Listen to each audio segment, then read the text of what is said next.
warahmatullahi wabarakatuh. Sekarang kita belajar tentang rumus passive voice ya, di tense simple present ya.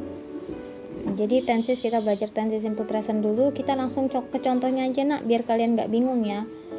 Students ini subjeknya banyak ya, maka ini speaknya nggak pakai s, belakangnya students speak English. Ini subjek, ini verb, kata kerja, ini objek.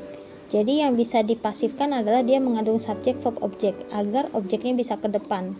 Nah, objek ini is ini to be, spoken ini verb 3, by, subject. Itu susunan dari aktif ke pasif ya.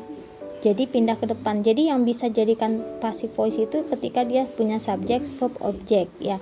Nah, objek ini pindah ke depan. Objek Englishnya kan gak ada s-nya, berarti to be-nya tunggal, is langsung pakai verb 3.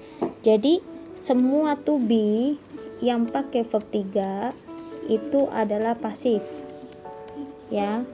Tapi kalau to be yang pakai verb ing itu adalah continuous.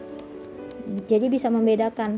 Jadi to be ini pakai verb, harus verb ing atau verb 3. Jadi kalau misalnya I am study, terus to be-nya kan verb 1 nih, ya salah, tatanan ini salah. Jadi to be itu harus ketemu verb 3 atau verb ing. Verb 3 jadi pasif, verb ing jadi continuous ya. Atau to be berdiri sendiri. Misalnya di kalimat nominal, I am a boy gitu loh. Saya seorang laki-laki di kalimat nominal. Itu M-nya berdiri sendiri, nggak ada kata kerja. Ini bukan kata kerja nak, ini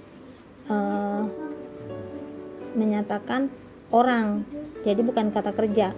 Nah ini pakai to be boleh ya. Jadi to be itu dipakai di 3 tempat, di nominal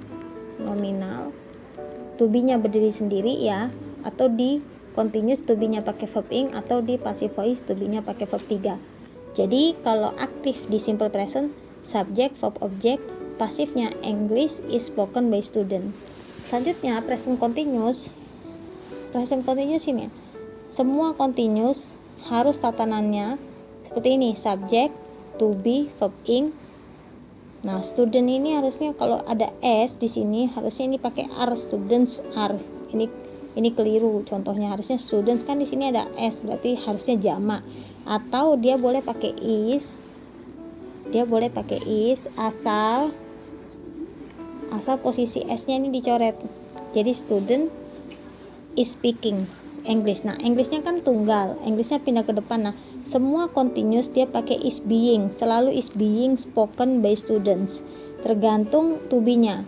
Kalau to be-nya misalnya di sini are, berarti are being. Misalnya ya, student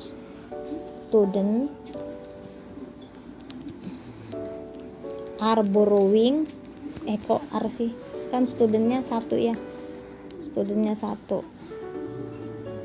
Misalnya student is borrowing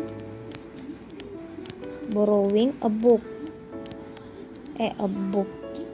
Booknya ceritanya banyak nak. Is borrowing the books. Booksnya banyak. Nah pindah ke depan, the books are. Kan booknya pakai s ya.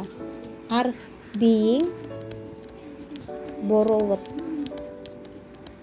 Gitu nah. By. Nah student ini kan tunggal ya.